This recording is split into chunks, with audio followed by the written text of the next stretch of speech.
बस साथ रख जो शुद्ध है। शुद्ध प्लस सिल्वर पान मसाला, सबकी जुबान पर मैं हूं।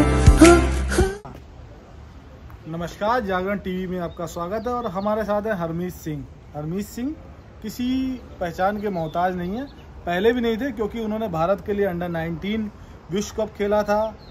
बड़े से बड़े क्रिकेटर इनकी तारीफ करते थे, कहते थे कि ये भारतीय टीम में जगह बनाएंगे, लेकिन भारतीय टीम में जगह बनाना मुश्किल है और भी काफ़ी चीज़ें उसमें चाहिए होती है। हरमीत, आज आप अमेरिका टीम का हिस्सा हैं और एक बड़ा आपके ऊपर निर्भर करता है, बड़ी वजह, लेकिन भारतीय टीम में आपकी जगह नहीं बनी। तो इस पूरे सफ़र को आप कैसे डिस्क्राइब करोगे? बस मेरी तरफ से तो ये था कि क्रिकेट बड़ी मैं ईमानदारी से खेलता था, ऑनेस्टी से, और साथ में मैंने बहुत पैशनेटली परस्यू किया गेम को। तो अभी मेरे हिसाब से मैं जहाँ पे स्टार्ट किया मैंने इंडिया में, वहाँ पे मतलब बोरीवली में, बॉम्बे में, तभी कोई क्रिकेट का इतना ये नहीं होता था कि मतलब बोरीवली से कोई क्रिकेटर नहीं आता था बॉम्बे में। तो हमारे सामने रोहित ने शैकल्स ब्रेक किए, तो हमें लगा कि यार नहीं, पॉसिबल तो है बिल्कुल, क्योंकि रोहित ने जब 2006 का अंडर 19 वर्ल्ड कप खेला, तब मुझे लगा कि नहीं यार, हमें भी खेलना है, क्योंकि और हमारे सामने ही वो ग्रो हुआ एंड वो जाके फिर भारत के लिए श्रीलंका में वर्ल्ड कप खेला। फिर उसके बाद मैंने नेक्स्ट ईयर विराट को देखा। तो वो जो मेरे लिए जो इंस्पिरेशन थी वो यही थी कि हमारे सामने कोई लड़का अगर जा रहा है तो इंडिया के लिए खेलना है। और सेम चीज़ यहाँ पे यूएस में भी, अगर जैसे हम लोग सुपर 8 पहुँचे हैं, तो बहुत सारे यंगस्टर्स भी इंस्पायर होंगे हमें देख के। तो मेरे लिए वो इंस्पिरेशन थी टू स्टार्ट, एंड देन वहाँ से फिर मैं 2010 का वर्ल्ड कप खेला अंडर 19, फिर 2012 में हम लोग जीते अंडर 19 वर्ल्ड कप। तो फिर मुझे वही लगा था कि अब अंडर 19 वर्ल्ड कप हम जीते, अब हमारी लाइफ स्टार्ट हो गई है, एंड देन यहाँ से फिर इंडिया मेन टीम खेलेंगे। और जैसा मतलब पीछे के जो बैचेस थे उनके साथ हुआ था, हमारे साथ भी, और हमारा मतलब जैसे मेरा मेजर रोल था अंडर 19 वर्ल्ड कप जीतने में, तो मुझे लगा था कि अभी और अपॉर्चुनिटीज़ मिलेंगी, जो खैर नहीं मिला। बट अगेन आगे देखें लाइफ में, तो अभी यहाँ पे बहुत सारी अपॉर्चुनिटीज़ मिल रही हैं, एंड वो अपॉर्चुनिटीज़ का सही यूज़ करना वो मेरे कंट्रोल में है। तो वही मैं कोशिश कर रहा हूँ, और आई थिंक जो हमने अभी यहाँ पे प्रूव किया है सुपर 8 में पहुँच के, आई थिंक अभी बहुत सारी चीज़ें हैं जो हम कर सकते हैं आगे। आप और रोहित शर्मा एक ही स्कूल में पढ़े हुए हैं, क्या खास है उस स्कूल में?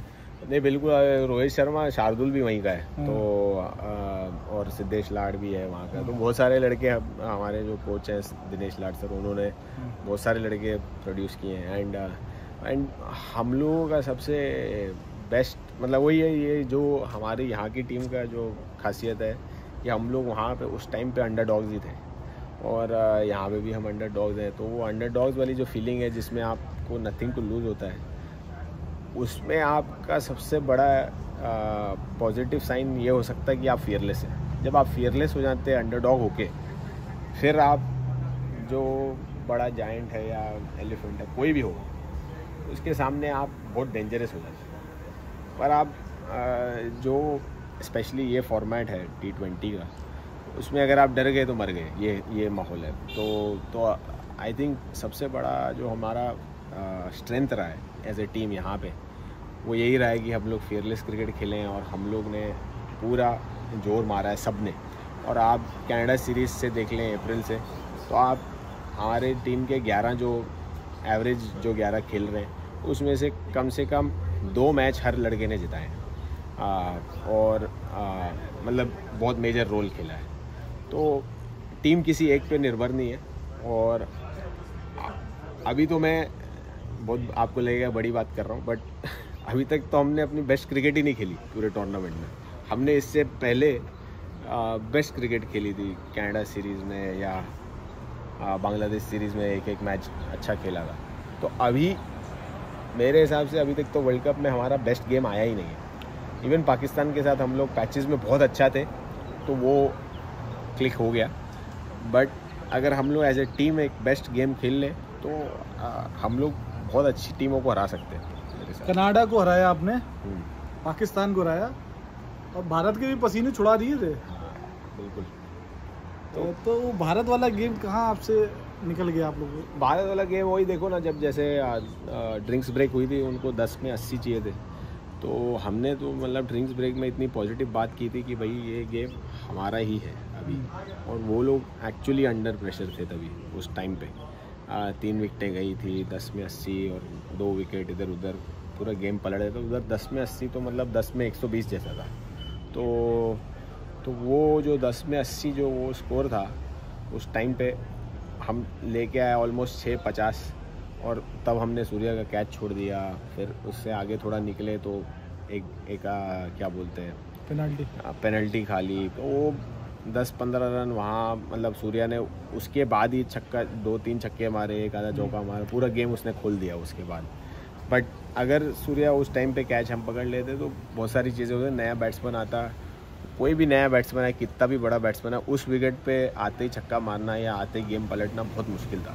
तो मतलब हमने कोई 6-8 गेम देख ली वहाँ पे, किसी का बैट पे जाते ही तो लग नहीं रहा था। तो वो आई थिंक वो एक क्रूशल जंक्शन था जहाँ पे हमने कैच छोड़ा। बट अगेन वो सारी चीज़ें होती रहती है। बट सबसे बड़ी चीज़ ये थी कि उस गेम ने हमें ये होप दिलाई कि अगर हम अच्छी क्रिकेट खेलें तो अगर हम इंडिया को किनारा लगा सकते हैं तो किसी को भी लगा सकते हैं। तो वो मेरे हिसाब से बहुत बड़ी चीज़ थी हमारे लिए, और बहुत बड़ा अफर्मेशन था हमारे लिए कि हाँ, हम लोग किसी को भी बीट कर सकते हैं। एक वो 5 रन की पेनल्टी पहली बार लगाई गई किसी टीम के ऊपर, तो क्या इनएक्सपीरियंस था या थोड़ा सा पता नहीं चल पाया कि कुछ क्या हुआ क्या?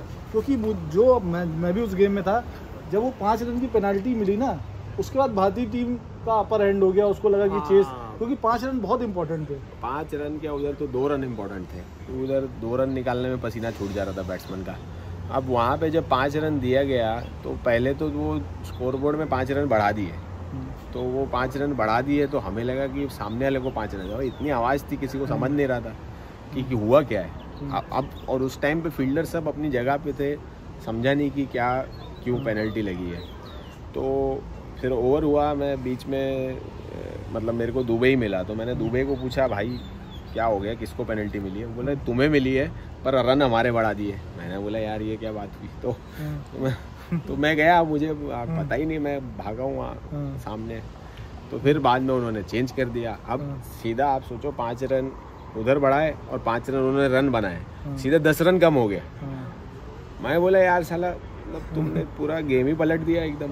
तो अब उस टाइम पे अंडर प्रेशर साला, स्पेशली मैं तो चलो वो मैं जो बॉल नहीं डाल रहा था, जो बॉल डाल रहा है उसको क्या लगेगा कि यार एकदम से 30 में 38 था, एकदम से 24 में 24 आ गया मैच, मतलब कुछ अलग ही ये हो गया। तो वो आई थिंक एक तो वो स्कोरबोर्ड का भी क्लैरिटी होना उस टाइम पे ज़रूरी था, ताकि सारे प्लेयर को पता लगे। एक खाली कैप्टन सर्कल में था, उसे पता था, बट वो कम्युनिकेशन होना बहुत मुश्किल था। तो वो टाइम पे स्कोरबोर्ड अपडेट ही नहीं हो रहा था। कम्युनिकेशन करते तो फिर 1 मिनट का लेट हो जाता। हाँ, फिर हम कुछ 10 रन की पेनल्टी ले लेते। तो वही सीन था, वो स्कोरबोर्ड अपडेट ही नहीं हो रहा था। तो हमें समझ ही, वो एक ओवर में बहुत सारी चीज़ें हो गई। उधर से आई थिंक एक छक्का भी लग गया और फिर साथ में बहुत सारी चीज़ें अलग से चेंज हो गई। वो थोड़ा सा मिसकम्युनिकेशन भी हो गया, लोगों को भी नहीं समझा, फर्स्ट टाइम ये रूल आया है तो, और हमें ही लगा है वो लागू हुआ। तो पर अगेन उसमें स्पोर्ट है, एक्सक्यूजेस नहीं है कोई। बट आई थिंक बहुत सारी चीज़ें हो सकती थी वो गेम में। अगर T20 थोड़ा बहुत लक भी चाहिए होता है, थोड़ा बहुत टाइमिंग भी होती है चीज़ों की, और थोड़ा बहुत आई थिंक आप क्या कहते हैं, कितना ब्रेवरी से आप वो टाइम पे एक्ट करते हैं, वो भी बहुत ज़रूरी होता है। तो हम लोग थोड़ी चीज़ें लैक कर गए at the and. I think finish करने में थोड़ा सा बहुत सारी चीज़ें हो सकती है, स्पेशली बड़ी टीमों के साथ में, तो वही हुआ आई थिंक उस दिन पे। लेकिन आपने अपने पूर्व पड़ोसी देश की तो हालत ख़राब कर दी। एक मैच उसको हराया, आज बारिश हो गई, मैच नहीं हुआ, जो चैंपियन भी रहा है कंट्री, T20 वर्ल्ड कप जीता है, बाहर हो गया। बिल्कुल, देखो अभी देखो जो बहुत सारे जो पाकिस्तानी खिलाड़ी थे वो हमारे साथ लास्ट ईयर मेजर लीग में भी थे एज ए प्रो ना, तो वो बहुत सारे एक दो तो मेरी टीम में भी थे और बहुत सारे लोग हमें जानते भी थे और बहुत सारे लोगों को पता भी था कि ये जो हमारी टीम है जो अभी बनी है वो अच्छी टीम है। तो हमारी टीम अच्छी होने का और उन्होंने भी हमें बिल्कुल वैसे लाइटली तो नहीं लिया और क्योंकि हमें उन्होंने लास्ट ईयर देखा हुआ था मेजर लीग में और तो उन्हें पता था और बहुत सारे लोग वहाँ डैलस में खेल के भी गए थे।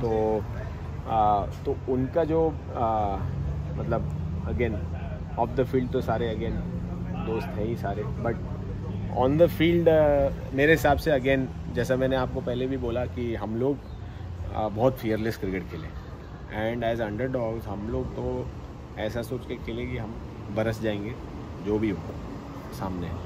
बाकी रिज़ल्ट हमारे कंट्रोल में नहीं है, पर अगर हम लोग अपनी बॉडी लैंग्वेज पॉजिटिव रखें, एटीट्यूड बहुत अच्छा रखें, कैरेक्टर दिखाएं ग्राउंड पे और बॉल को बॉल समझ के खेलें तो आई थिंक हम लोग बहुत बड़ा चांस रखते हैं। क्योंकि आई थिंक स्किल वाइज हम लोग ख़राब नहीं है, स्किल वाइज हम लोग अच्छे हैं। हम लोग ने प्रूव किया है टाइम एंड अगेन अपनी अपनी जगहों पे।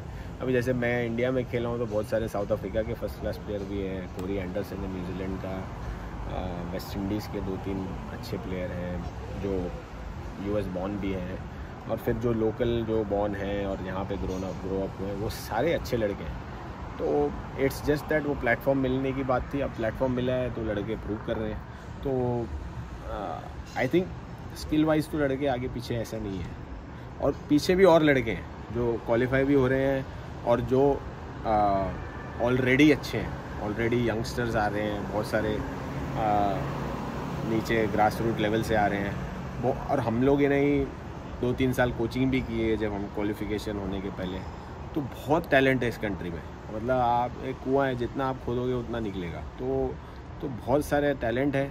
तो मेरे हिसाब से तो फ्यूचर इतना ब्राइट है, खाली इस क्रिकेट को थोड़ी गाइडेंस चाहिए, अच्छे एडमिनिस्ट्रेशन और अच्छा मतलब जो बोलते हैं आईसीसी अच्छा फंड कर दे और बहुत सारी चीज़ें आ जाए, यहाँ पे हाई परफॉर्मेंस सेंटर्स आ जाए, फैसिलिटीज़ इंफ्रास्ट्रक्चर आ जाए, तो I think sky is the limit ये कंट्री के लिए। तो अभी जब आप लोगों ने क्वालिफाई किया तो हम लोग लिफ्ट में आ रहे थे, साथ में ही आ रहे थे, यहाँ पे कैरेबियन गाने बज रहे थे, हाँ। इंडियन गाने बज रहे थे, पंजाबी गाने बज रहे थे और आपकी टीम में भी पूरा कॉकटेल है। भारतीय खिलाड़ी हैं, पाकिस्तानी खिलाड़ी हैं, साउथ अफ्रीका के हैं, न्यूजीलैंड के हैं, कैरेबियन खिलाड़ी। इस कॉकटेल को संभालना कप्तान के लिए कितना मुश्किल होता होगा और टीम का माहौल कैसा रहता है, क्योंकि सब अपनी अपनी जगह कुछ हार के आए हैं, यहाँ कुछ जीतना है। बिल्कुल नहीं, देखो जैसा आपने खुद ही डिस्क्राइब कर दिया कि सब लोग कहीं ना कहीं एक फेलियर झेल के आए, ठीक है। तो अब जब बंदा फेलियर झेल के आता है और उसे अपॉर्चुनिटी मिलती है वो हंगरी होता है और हम सब हंगरी हैं। तो वो हंगर जो है उसका मतलब टैलेंट से कोई लेना देना नहीं है। तो जो टैलेंटेड बंदा है वर्सेस हंगरी बंदा, उसका सक्सेस हमेशा ज़्यादा होगा। तो वो क्योंकि हंगर है सक्सेस के लिए कि भाई वो लिमिट्स पार करेगा, वो ज़रूरत से ज़्यादा मेहनत करेगा, सब कुछ करेगा और अगर उसे अपॉर्चुनिटी दिख रही है तो बहुत सारी चीज़ें आगे भी देखेगा। तो वो आई थिंक हमारी टीम में दिखता है, ग्राउंड पे बहुत विजिबल भी होता है कि यार जब हमें अपॉर्चुनिटी स्निफ होती है कि भाई बड़ी टीम नीचे लग गई है तो हम लोग फिर उसे छोड़ते नहीं हैं, हम लोग भी पूरा जोर लगाते हैं और पूरा फिर एंड तक मैच लेके जाते हैं। अब उसमें फिर एंड तक लेके जाओ, प्रेशर में चीज़ें बहुत सारी आगे पीछे हो जाती है और वो हमारा स्ट्रॉन्ग पॉइंट भी रहा है। अगेंस्ट बांग्लादेश भी हमने देखा कि हम लोग जब मैचेस एंड तक लेके गए हम लोग जीते हैं। तो और अभी सेम विद पाकिस्तान हम लोग ने मैच आखिर तक ले गए, वो हालांकि सुपर ओवर में नहीं जाना चाहिए था मैच, हम लोग 110 पे 1 विकेट आउट थे, 50 रन चाहिए थे पीछे, बट चला गया। फिर भी हमने सुपर ओवर में जाके और तगड़ी तरीके से जीत लिया। तो अगेन वो बहुत सारी चीज़ें थी जो हम लोग ने अंडर प्रेशर, हालांकि इतना इंटरनेशनल एक्सपीरियंस नहीं है under other than Corey Anderson, but जो फर्स्ट क्लास लेवल का प्रेशर हैंडल करने की जो एबिलिटी है और मतलब फर्स्ट टाइम वर्ल्ड कप खेलने के लिए बहुत बड़ी चीज़ है आई थिंक जो हमारी टीम ने अचीव किया है। ये छल्ला किसकी निशानी है? ये तो वाइफ के अपना रिंग है, हमारी वेडिंग रिंग है, बाकी अपना खंडा है। तो बस क्या बोलते हैं वो हाथ में पहन नहीं सकते खेलते समय, तो मैंने अंदर डाली हुई है। तो ये हमारे साथ थे हरमीत सिंह, जिन्होंने अमेरिका के लिए इतिहास रच दिया है। हम चाहेंगे कि फाइनल में भारत का मुकाबला अमेरिका से हो। कोई भी जीते खुशी होगी, भारतीय टीम जीतेगी तो खुशी होगी, भारतीय खिलाड़ी जीतेंगे तो खुशी होगी। जागरण टीवी में ऐसे ही आप देखते रहें, लाइक करें, सब्सक्राइब करें। Thank you.